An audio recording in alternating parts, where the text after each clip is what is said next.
ہم حسین کی فکر سے اپنی فکر کو جوڑ دیں گے. اللہ اکبر. سیکھنا چاہیے, ہندوستان کی اس حکومت کو بھی سیکھنا چاہیے کہ ہم حکومت کس طرح سے کریں, ہم فکر کو اپنی کس طرح سے ڈائیورٹ کریں, ہم حریت کا درس کیسے سیکھیں, ہم لبرٹی کیسے لیں. حسین نے کس طرح سے اپنے کانسٹیٹیوشن کو, اپنے زندگی کے طرز کو, اپنے زندگی کے اسلوب کو, اپنے زندگی کے منہج کو, اپنے جیون کے تمام اس ٹولز کو بیان کیا ہے کہ جس کا صحیح پریوگ کر کے بشر آج بھی موقر ہو سکتا ہے, بشر آج بھی ریسپیکٹڈ ہو سکتا ہے. شرط یہ ہے کہ اس خالد, توجہ چاہوں گا, اس خالد کا تذکرہ کرے, اس زندہ جاوید کا تذکرہ کرے جسے حسین کہتے ہیں. میں 1400 سال گزر جانے کے بعد دنیا کے تمام انسانوں کو دعوت فکر دیتا ہوں, دعوت نظارہ دیتا ہوں کہ فکر کے دریچوں کو کھولو اور صحن تفکیر میں جا کر سوچو کہ حسین کس نمائندے کا نام ہے, حسین کس لیڈر کا نام ہے. حسین مسلمانوں کا امام نہیں ہے بلکہ بشریت کا. حسین زندگی کی اسٹڈی کر لی تو تم بھی آزاد ہو جاؤ گے, تمہارا ملک بھی آزاد رہے گا. صلوات پڑھیں محمد. اللهم صل على محمد وعلى محمد. حسین تیری عظمت, حسین تیری عظمت کو سلام, تیری جلالت کو سلام, تیری کرامت کو سلام, تیری خدمتوں کو سلام, تیری مصیبتوں کو سلام, تیری زحمتوں کو سلام, تیرے طرز سخن کو سلام, تیرے تکلم کو سلام, تیرے مزاج کو سلام, تیرے گفتار کو سلام, تیری قربانی کو سلام, تیرے صبر کو سلام, تیرے اس مزاج کو سلام کہ تو نے یزید کی آنکھوں میں آنکھیں ڈال کے یہ کہا کہ یزید میں بتاؤں گا کہ حق کیا چیز ہے اور باطل کیا چیز ہے.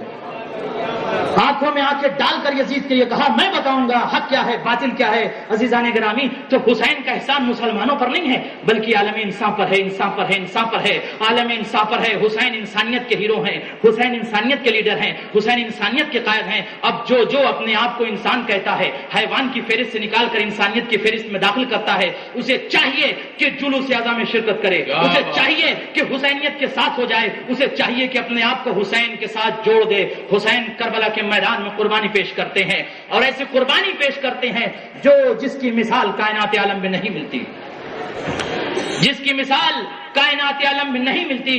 عزیزان گرامی, وہ حسین کہ جس نے قربانیوں کا سلسلہ اس انداز میں پیش کیا کہ ساری کائنات اس طرح کی قربانی اور اس طرح کا صبر پوری کائنات مل کر پیش نہیں کر سکتی. اللہ اکبر. سوچے تو صحیح, ایک طرف حسین کا استقلال دیکھیے, ایک طرف حسین کا استقرار دیکھیے, ایک طرف حسین کا عزم دیکھیے. اس عزم کو دیکھ کر اندازہ یہ ہوتا ہے کہ عزم الہی کسے کہتے ہیں, اس صبر کو دیکھ کر اندازہ ہوتا ہے کہ اصل صبر کسے کہتے ہیں, اس استقلال کو دیکھ کر اندازہ ہوتا ہے کہ استقلالیت کہتے کسے ہیں. اللہ اکبر. حسین نے قربانی پیش کی اور حسین کی زندگی میں ایک عظیم نقطہ ہے جس کا نام سکینہ ہے. 2 جملے عزیزان گرامی, کیونکہ میں چند روز پہلے شام سے آیا ہوں اور اس منزلوں کو میں نے بغور دیکھا اور اسی سرزمین پر رہتا ہوں, اور اس بار چہلم میں اس طرح سے کائنات کے لوگوں نے پرسہ دیا. میں کائنات کے ہر اس انسان کو سلام کرتا ہوں جو حسین کو سلام کرتا ہے. ہمارے ہاں کوئی تفریق نہیں ہے, تفریق صرف یہ ہے ایک حسینی ہے دوسرا یزیدی ہے. جو فرش حسین پر آ جائے وہ حسینی ہے اور جو فرش حسین کی مخالفت کرے وہ یزیدی ہے. کوئی کسی مذہب کو میں نہیں مانتا. میں یہ سمجھتا ہوں کہ یاد رکھو, اگر حسین کے کانسٹیٹیوشن کو مانتے ہو تو ہم آپ کے ساتھ ہیں, اور حسین کے طرز کو, حسین کے نظام کی مخالفت کرتے ہو تو پھر شیطان کی نمائندگی کر رہے ہو. یہی وہ طرز تھا جو حسین کربلا میں سکھانا چاہ رہے تھے. حسین کی زندگی میں ایک عظیم الشان نقطہ جناب سکینہ کی شکل میں. جناب سکینہ کہتے کسے ہیں؟ حسین نے پوری کائنات رب سے کچھ نہ کچھ مانگتی ہے. ہر انسان نماز میں, دعاؤں میں, تہجد میں, کسی روزے پر کہیں جا کے ہر انسان کچھ نہ کچھ اپنی زندگی کے بارے میں کچھ نہ کچھ دعا ضرور مانگتا ہے. لیکن رب نے جب پروردگار نے حسین سے کہا حسین مانگ لے, اے میرے کربلا کے مسافر مانگ لے, اے مانگ لے, تو حسین نے صرف اور صرف نماز تہجد میں ایک چیز مانگا, پالنے والے ایک ایسی بیٹی عنایت کر جو میرے سینے پر سوئے تو سکون مل سکے.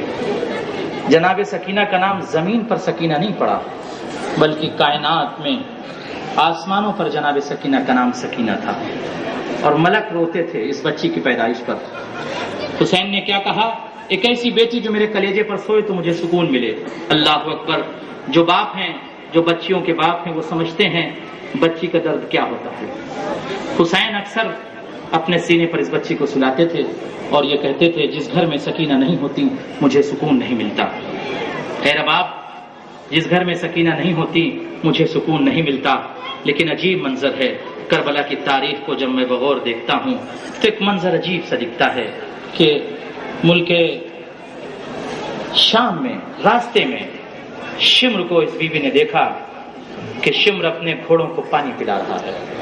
سوچیں اگر کوئی بچی کئی روز سے پیاسی ہے، جس کے رخسار پر تماچوں کے نشان ہوں، جس کا دامن جلا ہوا ہو، جس کے گوشوارے چھننے کے نشان ہوں، کئی روز سے بچی پیاسی ہو، باپ کی فرقت میں تڑپ رہی ہو، چچا کی یاد اسے ستا رہی ہو، دامن ایک طرف سے جلا ہوا ہو، شدت پیاس سے تڑپ رہی ہو، اس کے جسم کی ہڈیاں پیاس کی شدت سے سوکھ گئی ہوں، اگر کسی کو دیکھ لے کہ پانی جانور کو پلا رہا ہے تو کس انداز سے مظلومہ یتیمہ دیکھے گی۔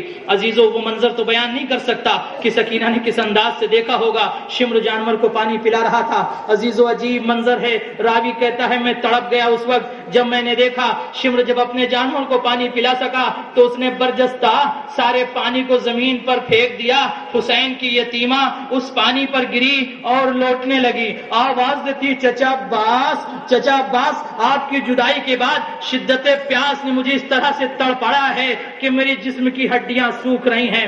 اجرکم اللہ، خدا آپ کو کسی غم میں نہ رلائے سوائے غم مظلوم کربلا کے۔ وہ منظر آپ کو یاد دلانا چاہتا ہوں، زندان شام کو اس منظر کو یاد دلانا چاہتا ہوں۔ عزیزان گرامی، شام کے راستوں سے یہ بچی گزری ہے، کربلا سے لے کر تاریخ شام کسی کتاب میں مجھے نہیں ملا کہ اس بچی کی پیاس بجھ گئی ہو۔ ہر مقام پر یہ بچی کہتی رہی ہائے پیاس، ہائے پیاس، ہائے پیاس۔ عزیز و جناب زینب یہاں فرماتی ہیں، کہتی ہیں میری سکینہ 4 سال کی بچی جب زندان میں میرے ساتھ قید ہو گئی، ہوتا یہ تھا کہ 4 سال کی مظلومہ جناب سکینہ زندان کے دریچے پر کھڑی ہو جاتی تھی اور کھڑی ہونے کے بعد چھوٹی چھوٹی بچیوں سے گفتگو کرتی تھی۔ 4 سال کی چھوٹی چھوٹی بچیاں جناب سکینہ سے پوچھتی تھی کیا تمہارا نام کیا ہے، کہاں سے آئی ہو، کب واپس وطن جاؤ گی۔ جناب سکینہ رو کر آہستہ سے کہتی تھی میرا نام سکینہ ہے، میرا نام سکینہ ہے، میں حسین کی پیاری ہوں، میں حسین کی دلاری ہوں، میرا بابا مجھے اپنے کلیجے پر سلاتا تھا لیکن ہم فرقت میں بچھڑ گئے ہیں، ہم فرقت میں ہیں، ہم اپنے بابا سے بچھڑ گئے ہیں،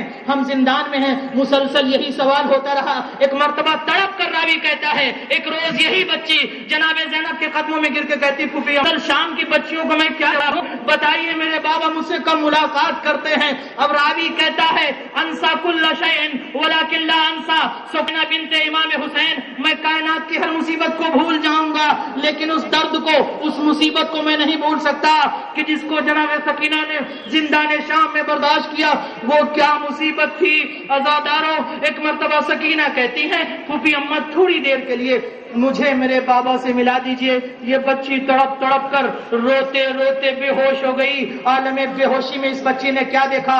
حسین مظلوم آئے ہیں، رات فی المنام اباہا، کون فرما رہا ہے؟ آیت اللہ شیرودی فرماتے ہیں جب بھی میں اس مصیبت سکینہ کو پڑھتا ہوں میں کتاب کو بند کر کے کئی گھنٹے روتا ہوں۔ کون کہہ رہا ہے؟ آیت اللہ شیرودی فرماتے ہیں، کہتے ہیں میرا ذہن کرب اس زندان کی طرف جاتا ہے، اس خطرناک زندان کی طرف جاتا ہے جس کی دیواریں بوسیدہ تھیں، اس طرح سے بوسیدہ تھیں کہ لوگ دن میں ڈرتے تھے کہ اس کے قریب سے اگر گزریں گے تو دیواریں گر جائیں گی۔ اللہ اکبر! اسی زندان میں اس بچی کو قید کر دیا گیا۔ اس بچی نے بابا کو خواب میں دیکھا اور دیکھنے کے بعد کہتی بابا آپ کے جانے کے بعد ظالموں نے ہمارے رخسار پر تماچے لگائے ہیں۔ بابا جب مقتل میں ہمارے دامن میں آگ لگی تھی ہم نجف کا راستہ پوچھ رہے تھے، بابا اس وقت ہماری مدد کے لیے کوئی نہیں تھا۔ تصور کرو ایک بچی جو کئی روز سے اپنے بابا سے بچھڑ گئی ہو، عالم خواب میں بچی نے بابا کو دیکھا، تڑپ تڑپ کر ایک مصیبت کو یہ بچی بیان کرنے لگی۔ اچانک خدا کسی بیٹی کو، کسی مظلومہ کو، کسی یتیمہ کو یہ منظر نہ دکھلائے جو جناب سکینہ نے دیکھا۔ کیا دیکھا؟ کہ سکینہ عالم خواب سے بیدار ہوتی ہیں۔ عظم اللہ لکم الاجر، خدا آپ کو کسی غم میں نہ رلائے سوائے غم مظلوم کربلا کے۔ امام سجاد فرماتے ہیں جب میری بہن سکینہ کا تذکرہ ہوا کرے تو اس طرح سے رویا کرو جس طرح سے رباب روتی تھی، اس طرح سے رویا کرو جس طرح سے میرا بابا تڑپتا تھا۔ اللہ اکبر! تصور کرو ایک بھائی نے اس منزل کو کیسے دیکھا ہوگا۔ رونے کی خبر یزید کے دربار میں پہنچی، یزید نیند سے بیدار ہوا، کہتا مل خبر، مل حدث، کیا ہو گیا؟ کون مجھے سونے نہیں نہیں دیتا. ایک شقی گیا اور جانے کے بعد کہتا یزید حسین کی 4 سال ایک بچی ہے جس کا نام سکینہ ہے, جس نے عالم خواب میں بابا کو دیکھا ہے. یزید ملعون کہتا ہے اذهبوا الیہا براس ابیہا لعلھا تتصلی, جاؤ سر حسین کو لے کر جاؤ, اس بچی کی طرف جاؤ اور اس بچی کو خاموش کرو. خدا کسی مظلومہ کو, کسی شریفہ کو, کسی یتیمہ کو, کسی یتیمہ کو, کسی مسافرہ کو, کسی سیدزادی کو یہ منظر نہ دکھلائے جو اس بچی نے دیکھا. رات کا وقت تھا. ایک مرتبہ راوی کہتا ہے زندان کے دریچے پر یہ بچی کھڑی اس منظر کو دیکھ رہی ہے. رات من البعید شمعا و سراجا, ایک مرتبہ اس بچی نے دور سے آتی ہوئی روشنی کو دیکھا. زنت ایک مرتبہ اس بچی نے سوچا کہ شاید کھانا اور پانی لے کر آ رہے ہیں. ایک مرتبہ حسین کی بچی دوڑی اور دوڑ کر پھوپھی کے قدموں سے لپٹ کے کہتی ہے اے پھوپھی اماں, ان ظالموں سے کہہ دو اگرچہ میں بہت بھوکی اور پیاسی ہوں, اگرچہ میں بہت بھوکی اور پیاسی ہوں, لیکن مجھے کھانا اور پانی نہیں چاہیے, مجھے میرے بابا حسین چاہیے, مجھے میرے بابا ابا عبداللہ حسین چاہیے. اے مظلومہ, اے سکینہ, تیری عظمت کو سلام, تیری مصیبت کو سلام, تیری جلالت کو سلام, تیری خدمات کو سلام, تیری زحمت کو سلام. اے سکینہ, اور اس بچی کو کیا معلوم کہ کھانا اور پانی نہیں ہے بلکہ خون میں ڈوبا ہوا, مندیل سے ڈھکا ہوا اس کے بابا کا سر ہے. عزیزو, ایک مرتبہ ظالم نے دریچے زندان پر حسین کا ڈھکا ہوا سر رکھ دیا. ایک مرتبہ بچی بغور اس منظر کو دیکھ رہی ہے. راوی کہتا ہے سکینہ دیکھتی رہی, سوچتی ہے رومال کو ہٹاؤں, پھر ایک قدم پیچھے ہٹتی ہے, پھر ہمت سے آگے بڑھتی ہے. ایک مرتبہ جب اس بچی نے ہمت سے مندیل کو ہٹایا, راوی کہتا ہے یتیمت الحسین زندان کے دریچے پر ایسے گری کہ پھر نہ اٹھ سکی. آواز دیتی ہے بابا من الذی ایتمنی فی صغر سنی, بابا اس چھوٹی سی عمر میں مجھے کس نے یتیم کر دیا, بابا کس نے آپ کو خون میں ڈبو دیا, بابا میری آغوش میں چلے آئیے. عزیز و راوی کہتا ہے ایک مرتبہ بچی نے اپنے بابا کے کٹے ہوئے سر کو آغوش میں لیا, سوکھے ہوئے ہونٹ کو بابا کے کٹے ہوئے گلے پر رکھ کے کہتی ہے بابا میرے جسم کی طرف دیکھیے, کربلا سے لے کر شام تک میرے جسم کا لہو نہیں رکتا. بابا میرے رخسار کی طرف دیکھیے, ظالموں نے کس طرح سے تماچے لگائے ہیں. کاش میں مر جاتی اور آپ کو اس عالم میں نہ دیکھتی. فسیعلم الذین